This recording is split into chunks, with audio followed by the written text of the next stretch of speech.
시청자 여러분 안녕하십니까. 지금부터 저는 견해 안보정도를 시작하겠습니다. 자, 이번 시간에는요, 우선요, 이제 어젯밤에 있었던 대구 동성로 일대에서의 청년들의 집회, 요 관련 내용이 뒤늦게 조금씩 알려지고 있어요. 그래서 요 관련 내용을 여러분께 전해드리도록 하겠고, 그 다음에는 이제 김병기 원내대표, 이 김병기가 그동안에 이제 많은 의혹에 쌓여 있었어요. 이거를 갖다가 대부분 인정하면서 사과를 했습니다. 반성하겠다라는 얘기를 했고, 그런데 지금 오늘은요, 지금 본인의 이제 SNS를 통해서 전직 보좌관들이 한마디로 얘기해서 자기를 갖다가 이제 갑질 의혹으로 내몰고 있다. 이거는 공익 제보자 행사를 하고 있는 것이다. 절대 더 이상 속지 말아라. 이런 취지의 글을 올렸습니다. 여기에 대해서 박지원이는요, 일단 좀 더 반성할 필요가 있다라고 하는 이 발언을 방송에 나가서 했어요. 자, 그래서 요 관련돼요. 그리고 이제 이거를 지금 이제 민주당 의원들이 모여있는 텔레그램 단톡방에서도 사과한다 이런 입장을 내놨는데, 거기에 대해서 의원들은 대부분 묵묵부답이었다고 합니다. 예. 뭐 그러겠죠. 예. 어쨌든 간에 뭐 실세 아닙니까? 현직 원내대표고. 예. 자, 그 다음에는 이제 김정은 관련 동향을 말씀을 드리겠습니다. 자, 여러분들 잘 아시다시피 지금 우리가 하고 미국하고는요, 핵잠, 이건 뭐 핵잠은 우리 거예요. 우리 거. 미국 거가 아니고, 이제 왜냐면 뭐 미국에서는 지금 황금함대 만든다는 거 아니에요? 자, 한 4만 톤짜리. 근데 이제 우리 거는 지금 아직 구체적인 재원 같은 거는 나와 있지 않아요. 그래서 이거는 한국과 미국이요, 별도로 지금 협의를 통해서 추진한다. 이렇게 돼 있거든요. 전부 다 싹 다 묶어서 뭐 이제 이 처리한다. 이렇게 되어 있는데, 문제는 바로 뭐냐? 이 핵잠 추진에 관해서 우리는 이제 여기에 핵무기를 다는 핵잠이 아니라 핵을 동력으로 삼아서 움직이는 잠수함이에요. 그러니까 사실상 이 핵 잠수함은 아니고 핵을 추력으로 한다. 핵 동력을 이용하는 것뿐입니다. 근데 지금 북한에서는요, 그게 아니고 당연히 이제 핵도 동력도 동력이지만은 실제적으로 핵무기를 탑재할 수 있는 잠수함을 건조 중에 있다. 그래서 요거를요, 사진과 함께 김정은이하고 우리 지금 김주애 둘이 현장을 딱 누비면서 요거를 전격 공개했습니다. 자, 그래서 우리가 이 핵잠 추진과 관련해서 발표한 바로 다음 날 지금 북한이 이걸 발표를 했어요. 이 얘기는 결국 굉장히 민감하게 이 동향을 주시하고 있고, 그리고 이제 우리는 뭐 이제서 지금 추진한다는 건데, 이게 뭐 언제 될지 모르죠. 예. 자, 그리고 또 실제로 진수식까지 갈지 아무도 몰라요. 왜? 정치적인 그런 변수가 너무나 많아.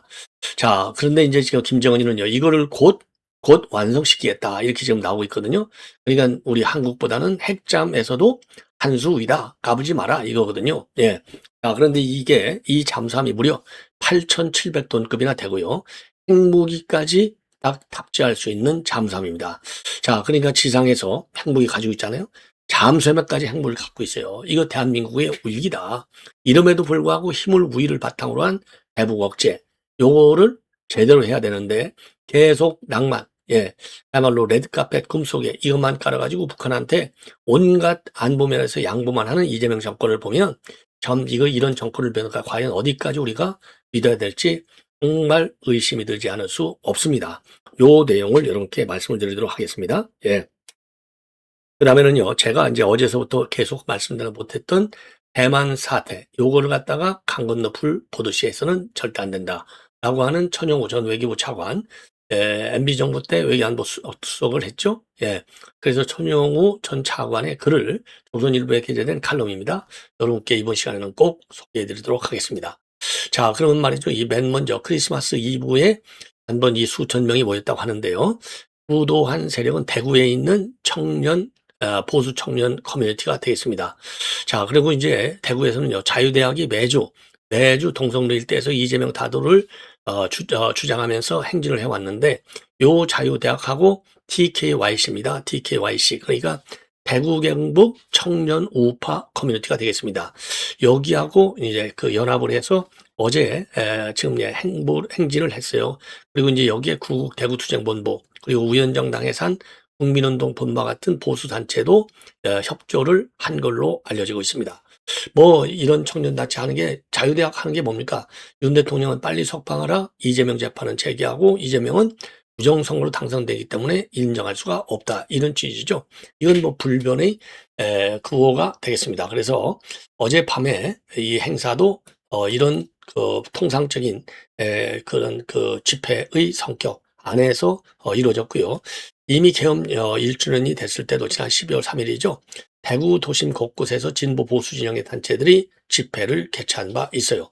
그리고 이제 대구에서 개최할 때 보면은 주로 동성로 반월당역에서부터 시작해갖고 동성로 일대를 도는 그런 집회로 이어지고 있는 겁니다. 자, 그래서 우리 이제 우파 집회가 이제 지금도 계속되고 있어요. 그것만 없더라도 그래도 우리 우파들이 더군다나 이제 대구 하면은요, 대구 하면은 또 이 자유, 지금 보수주의 심장지 아니겠습니까? 그러니까 이제 청년들이 나와서 이렇게 집회를 갖는다는 것은 그만큼 청년들도 우리 이제 시니어 계층들이 갖고 있는 자유민주주의, 공화주의, 보수주의에 대한 위기의식을 공감하고 있다. 이런 측면에서 우리가 높이 평가해야 될 것이 아닌가. 이렇게 생각이 듭니다. 자, 이번에는요, 이 김병기 관련 뉴스를 여러분께 집중적으로 말씀을 드리겠습니다. 김병기 관련. 우선요, 김병기, 이제 처음에는 좀, 이런 의혹이 터져나왔을 때는 좀 당황했는데, 일단은 본인이 사과하고 반성하고, 그리고 이제 그 제주도에서 칸 호텔을 이용한 거, 이거는 전부 다 돈을 토해내겠다. 이런 입장을 내놨고요. 그리고 가족들이 또 해외여행을 하는데, 지금 이제 의전, 특혜를 받았다라는 의혹에 대해서는 그것은 전혀 사실이 아니다. 이런 입장을 내놓고 있습니다. 이런 입장을 내놓고 있고요. 그리고 이제 어제는 지금 민주당 의원들이 모여 있는 단톡방, 텔레그램 단톡방에서 사과의 뜻을 표명했다고 합니다. 하여튼 송구스럽고 오해도 많이 있는 것 같다. 그렇지만은 믿고 지켜봐 달라. 그리고 모든 건 내 불찰이고 무슨 할 말이 있겠냐. 이런 내용으로 지금 글을 올렸다는 거예요. 여기에 대해서 대부분의 의원들은 별도는 반응을 보이지 않았지만은요. 왜 그러냐면 이게 뭐 왈가왈부할 성격의 메시지도 아니었고 답변할 성질의 메시지도 아니었기 때문에 별 반응이 없었다라고도 지금 이게 이제 주류적 반응이고, 그러나 일부는 사과라고 볼 수도 없는 내용이다. 다른 직원을 욕보이는 내용이라서 메시지를 보고 의아함이 있었다. 이런 반응도 있었다고 그래요. 그리고 대한항공 이 제주 호텔 숙박권 요 관련해서는 이유를 불문하고 적절하지 않다. 비용을 반환하겠다. 그리고 베트남 가족이 베트남을 방문할 때 대한항공으로부터 공항 의전편을 받았다는 제보에 대해서는 전혀 사실이 아니다. 이렇게 딱 부인을 했습니다. 자, 이렇게 되니까 이제 참여연대에서는 무슨 소리냐? 숙박권 수역은 스스로 좀 밝혀라. 그리고 여기에 대해서는 청탁금지법 위반 가능성을 이 가능성을 배제할 수 없다. 이렇게 입장을 내놨습니다. 그리고서 또 이제 야당 의원들까지도 이제 지금 이제 물고 들어갔잖아요. 요거에서는 철저히 조사를 해야 된다. 이게 이제 2022년도 7월부터 작년 5월까지 이제 교통위 소송했는데 이게 작년 11월에 지금 받았었어요. 165만 원 상당. 요것이 이제 문제가 된 겁니다. 이렇게 되니까 이제 김병기는 말이죠. 그거 특정 상임위의 여야 다른 의원실처럼 의원실로서 온 거를 갖다가 보도하지 않도록 받았다. 나는 경위는 잘 모른다. 이렇게 해명을 처음에는 했어요. 근데 이제 이게 계속 커지니까 이제 결국 인정하지 않을 수 없는 상황에 빠진 거죠. 예. 인정하지 않을 수 없는 상황에 빠졌다. 이런 말씀을 드리고, 그리고 이제 오늘은요, 이 본인의 페북에다가 글을 올렸습니다. 최근에 이렇게 이제 의혹들이 계속 연속되니까 제보자는 곧 자신의 전직 보좌관이었다는 겁니다. 근데 교묘한 언술로 공익 제보자 행사를 하고 있다고 보좌관들을 강하게 질책하고 있어요. 자, 이러다 보니까 이제 박지원이가 보좌관 핑계대지 말고 좀 더 반성하라. 이런 글을 올리고 있는 상황이 되겠습니다. 자, 그래서 페북에 올린 글 내용을 보면은요, 2024년도 12월 4일 날 불법 계엄 사태 다음 날 6명의 보좌 직원이 만든 여의도 맞돌이라고 하는 비밀 대화방을 알게 됐는데, 가식적인 거부심 뒤에서 내란을 희화화하고 여성 구의원을 도찰해서 성희롱하고 차마임에 담긴 어려운 말로 저와 가족을 난도질하고 있었다. 예. 그리고 그러면서 말이죠. 여의도 맞돌이 텔레그램 대화방, 채팅방 대화를 캡처해 올렸습니다. 그러면서 극히 일부만 공개하겠는데 심한 욕설은 가급적 제외하거나 최소화했다. 이렇게 밝히고 있어요. 예. 자, 그러면서 12월 9일 날, 최근 12월 9일입니다. 6명 보좌 직원에게 직권 면직을 통보했는데 개인적 개인적 불화 때문이 아니라 민주당 소속 보좌진으로서 도저히 용납할 수 없는 언행, 그리고 인간에 대한 최소한의 존엄과 예의가 철저히 짓밟힌 대화를 직접 확인했기 때문이다.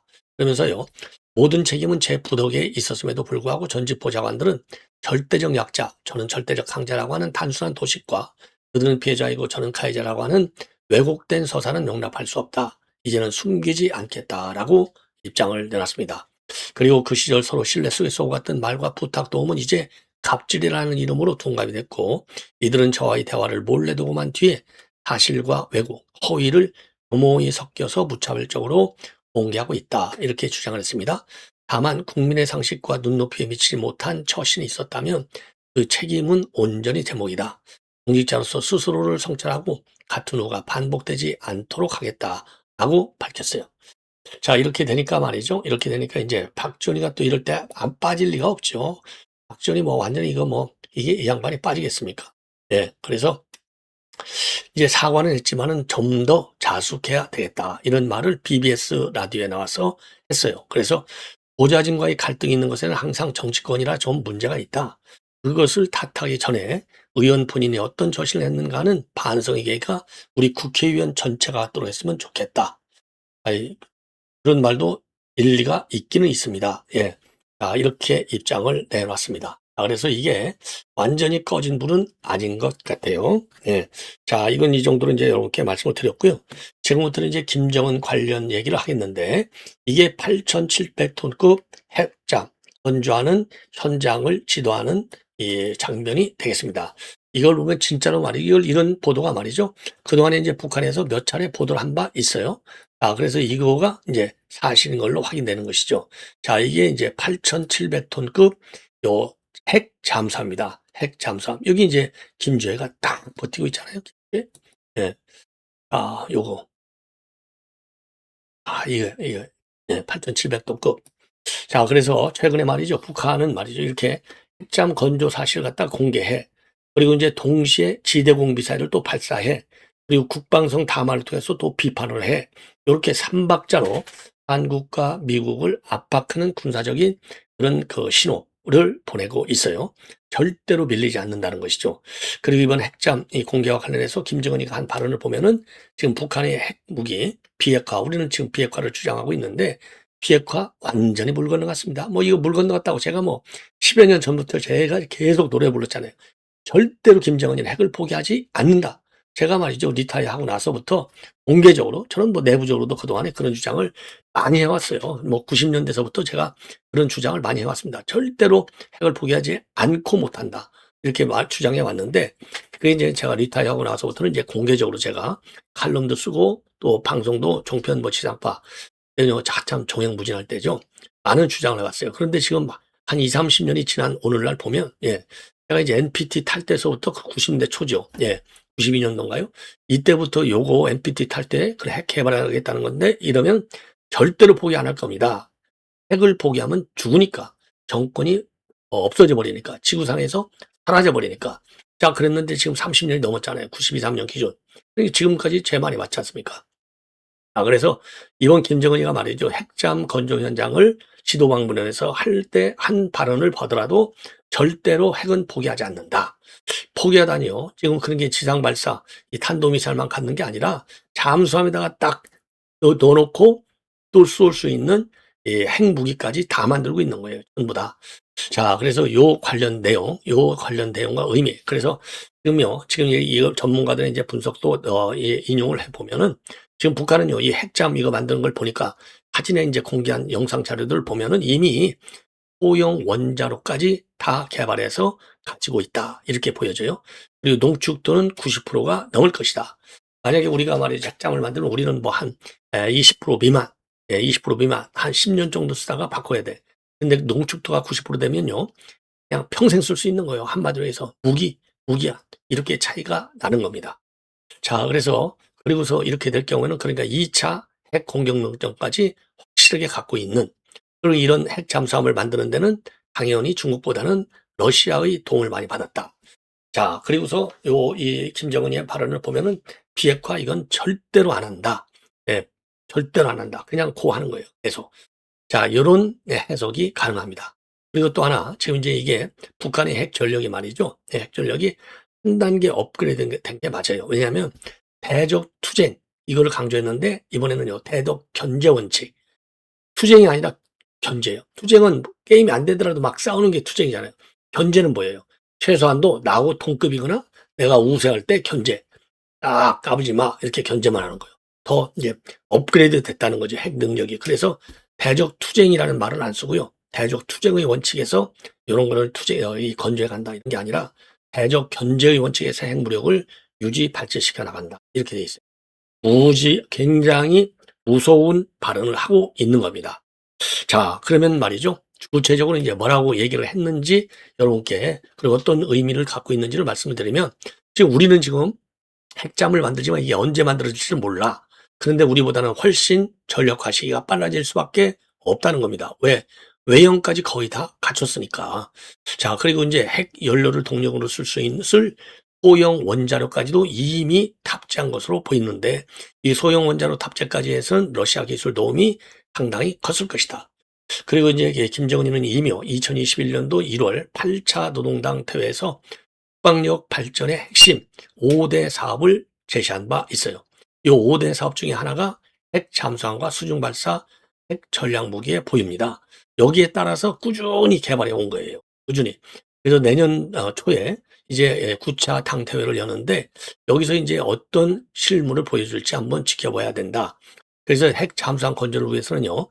대형 잠수함 설계하고 건조 동력을 가져야 되고 동력기관인 소형 원자로 개발 능력도 있어야 되고 그리고 연료인 농축을 하는 확보 능력도 있어야 되는데 요 세 가지입니다.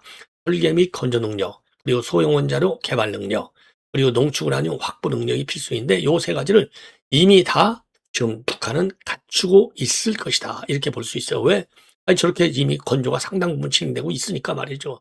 예, 그래서 소형 원자로 문제는 이미 러시아의 기술 지원을 받아서 북한이 스스로 만들었거나 또는 러시아 퇴역 핵잠에서 원자를 통째로 드러내가지고 북한에 가져다 준 것이 아니냐. 이런 양론이 가능합니다. 그래서 소형 원자로는 이미 잠수함에 장착된 상태에 있을 것이다. 이렇게 이제 평가가 돼요. 그래서 핵잠 건조에 있어서 이 최대 난제가 뭐냐면 소형 원자로 확보라고 하는데요. 소형 원자로 확보에 성공했다고 하면 수년 내 진수 가능성이 있다는 겁니다. 자, 그래서 이 어마어마하게 빠른 속도로 핵잠 완성이 이루어지고 있어요. 자, 그래서 이제 이렇게 외형이 완성된 후에 남은 단계는 뭐냐면 개통 연결 실험을 해야 되고 핵 연료를 장전해야 되고 그리고 완전한 원자로로 시운전도 해야 되고 그리고 실제 출력 실출력 운전을 해야 되는 겁니다. 자, 그리고 그렇기 때문에 이런 걸 보면은요, 우리보다도 훨씬 더 큰 핵잠을 우리보다도 훨씬 더 빠른 시기에 전략할 것이 예상이 되는 겁니다. 우리 한국은요, 배수량 5,000톤급 이상의 핵잠을 2030년대 중반 이후 4척 이상 건조한다는 방침을 가지고 있어요. 2030년대 중반 이후에 5,000톤급 이상의 핵잠 4척입니다. 자, 그래서 지금 이제 늦어도 말이죠. 늦어도 2028년에 진수식을 하는 장면이 공개될 것으로 보인다는 게 전문가들의 의견입니다. 자, 그리고요, 북한이요, 우라늄 농축 시설을 이미 가동하고 있기 때문에 핵 연료 확보에도 전혀 문제가 없어요. 우리하고는 상황이 다르죠. 우리는 지금 미국 승인을 받아야 되잖아요. 전부 다. 그리고 8,700톤급이라고 하면 농축도가 90% 이상의 우라늄을 사용할 가능성이 크고 이 경우에는요.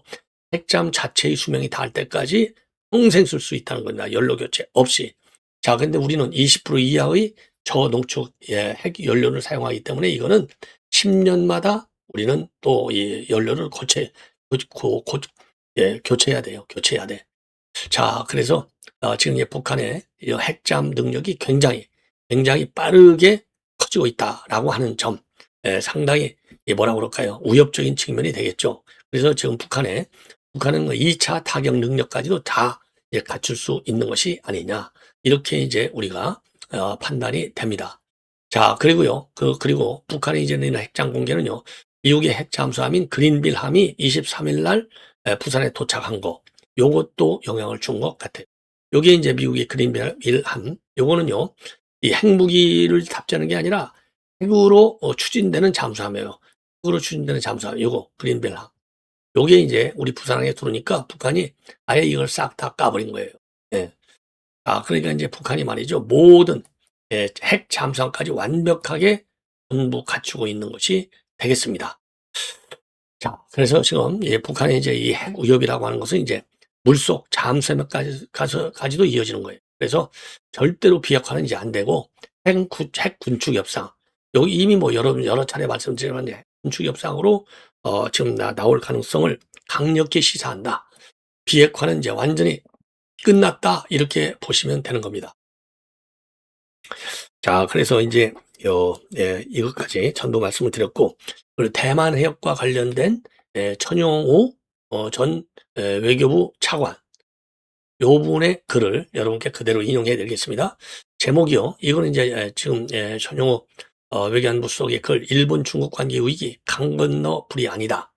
자, 대만 문제를 둘러싼 갈등, 중국은 한일령에 군사적인 겁박을 주고 있고, 일본은 대립하면서 군비 중강에 열을 올리고 있는데, 대만 해역은 굉장히 주요 수로이기 때문에 우리도 존립 위기를 맞을 수 있기 때문에 일반적 현상 변경에는 반대한다는 대원칙을 지켜야 된다. 이렇게 지금 조언을 하고 있는 겁니다.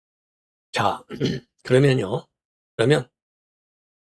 내용 굉장히 중요해요. 한번 쭉 건너뛰지 마시고 들어주시기 바랍니다. 이게 외교안보가요, 조금은 이게 좀 어려워요. 그런다 이제 이게 최대한도 제가 그래서 쉽게 해석을 해드리고 있습니다. 그러니까 현재 일본과 중국 사이에는 갈등과 대립이 심상치 않다. 요거는 2012년도에 일본이 센카쿠 열도 다오이다오 국유화에 대한 보복으로 중국이 일본 제품 불매운동, 히토리오 대일 수출 금지 조치를 행하면서 양국 관계가 위기를 겪은 이후 최악의 상황이다. 그래서 중일 관계의 파탄은 동아시아의 평화와 평화와 번영을 위협하고 한국 안배에도 새로운 도전을 제기한다. 그리고 현 사태는 지난 11월 다카이치 사나이 일본 총리가 중의원에서 전 대만 유사 관련 발언이 발단이 됐는데, 중국이 대만 주변을 해상 봉쇄할 경우에는 일본의 독립 위기 사태에 해당되느냐, 이런 야당 의원 질의가 있었는데, 여기에 대해서 중국이 전함을 동원하고 무력 행사가 수반된다면 독립 위기 사태가 될 수 있다, 이렇게 답했어요. 독립 위기 사태라는 것은 2015년도에 신안보 법제에 따라서 집단적 자유권 발동의 요건에 해당되는 것이 이게 존립 위기 사태입니다. 집단적 자유권은요, 중국이 대만 침공이나 해상 봉쇄로 미중 간의 미중 간의 무력 충돌이 발생할 경우에는 일본이 미국을 군사적으로 지원할 법적 근거가 되는 겁니다. 중국 정부가 다카이치 총리의 발언을 엄중한 도발로 간주하고 철회를 위해서 강압적 수단을 총동원하는 이유도 바로 여기에 있는 겁니다. 그래서 지금 제재 조치를 보면 중국은 자국민의 일본 여행 자제를 권고하고 일본 수산물 수입 금지와 같은 한일령으로 시작해서 대일 압박의 강도를 높여오고 있어요. 그래서 오키나와 주변 해역에서 항모 전단을 동원한 무력 시위를 벌이는가 하면 러시아를 끌어들여서 일본 본토를 겨냥한 폭격기 연합훈련까지 강행하고 있습니다. 이러니까 다카이치도 지난 16일 참의원에서 정부의 기존 입장을 넘어선 발언을 한 것처럼 받아들여진 대목을 반성할 점으로 삼겠다, 그러면서 한 발 물러섰는데, 참모들이 원래 준비한 답변 요령은 어떠한 사태가 존립 위기 사태 한항지에 해당하는지에 대해서는 실제 발생한 사태의 개별 구체적인 상황에 따라서 정부가 모든 정보를 종합해 판단할 것이었다고 하는데, 다카이치는 이런 모반 답안을 벗어나는 실수로 오해를 자초한 점을 반성하면서도 정부의 기존 입장에는 변화가 없음을 확인했습니다. 중국은 차제의 다카이치 내각을 확실히 길들이고자 군사적인 겁박까지 시도했지만은 결국 발언 전에는 받아내지 못한 채 다카이치의 국내 정치적 입지와 군비 중강의 명분만 강화해 주고 있는 상황이 되겠습니다. 자, 문제는 이번 사태가 봉합되더라도 중일 관계가 복원될 가망은 없고 위기가 재발할 위험은 그대로 남아있는 것입니다. 대만 유사 사태를 갖다가 일본 유사 사태로 간주하는 일본의 위협 인식과 정책은 밝힐 수 없고, 중일 간의 이해관계는 구조적으로 타협이 불가능하고, 또 일상화되고 있는 중국 해경의 센카쿠 열도 영해 침범과 이에 따른 양국 해경의 대치가 군사적 충돌로 비화될 가능성도 배제할 수 없다. 중국은 대한만 문제에 대한 외국의 개입을 주권 침해와 내정 간섭으로 간주하면서 단호하게 대응해 왔지만은 1895년 청일 전쟁 이후에 50년간 대만을 지배한 일본이 대만 사태에 개입할 의도를 보이면 이성과 자제를 걸리는 경우가 있다는 겁니다. 주목할 점은 이번 사태에서 미국이 취한 자세인데, 외신 보도에 의하면 트럼프가 11월 25일 다카이치와의 통화에서 대만 문제로 중국을 자극하지 말 것을 공보했다고 합니다. 내년 4월 중국 방문을 통해서 무역 갈등을 해결하고 경제적 실리를 챙기는데 정신이 팔린 트럼프에게 동맹은 안중에도 없다는 사실이 확인된 것이죠. 미중 전략적 경쟁보다도 전략적 담합이 한국과 일본에는 더 큰 위협이 될 수 있음을 보여주는 겁니다. 전략적 담합, 눈을 슬쩍 감아버리는 거죠. 대만 유사는 한국에게 강 건너물이 아니다. 대만 해역은 한국 경제의 명줄인 해양 수송로 중심에 있다. 중국이 대만과 남중국해를 지배하면 그 명줄을 장악해야 된다는 점에서 우리에게도 전략 위기 사태가 된다. 그럼에도 불구하고 히드로 등 핵심 광물이 대중 과잉 의존 문제를 해결하고 중국의 패권적 횡포에 대항할 역량을 확보할 때까지는 중국과의 정면 충돌을 가급적 피하는 수밖에 없다. 대만 문제에 대한 입장 표명이 꼭 필요할 경우에는 2021년 이후 한미 정상 공동성명과 조인트 팩트 시트에서 이미 사용한 표현을 벗어나지 않는 것이 안전하다. 그간 한미가 합의한 세 가지 요소는 첫째, 대만 해외에서의 평화와 안정의 중요성을 강조하는 것이고, 둘째는 양안 문제의 평화적 해결을 촉구하는 것이고, 세 번째로는 인도 태평양 지역에서 일방적 현상 변경의 반대에 있다. 중국도 한반도 문제를 언급할 때 흔히 사용하는 표현이므로 시비하기도 어렵다. 일방적 현상 변경 반대는 대만과 센카쿠 열도뿐만 아니라 독도에도 적용된다는 점도 유의할 필요가 있다. 예, 아주 딱 전부 다 옳은 얘기만 딱 써놨어요. 우리 자유우파의 이게 기본적인 틀이 되겠습니다. 대만 해협 사태를 보는. 자, 그런 점에서 여러분들도요, 이 조선일보 이 칼럼을 꼭 한번 별도로 읽어보시는 것도 좋지 않을까, 이렇게 생각이 듭니다. 시청자 여러분, 대단히 고맙습니다.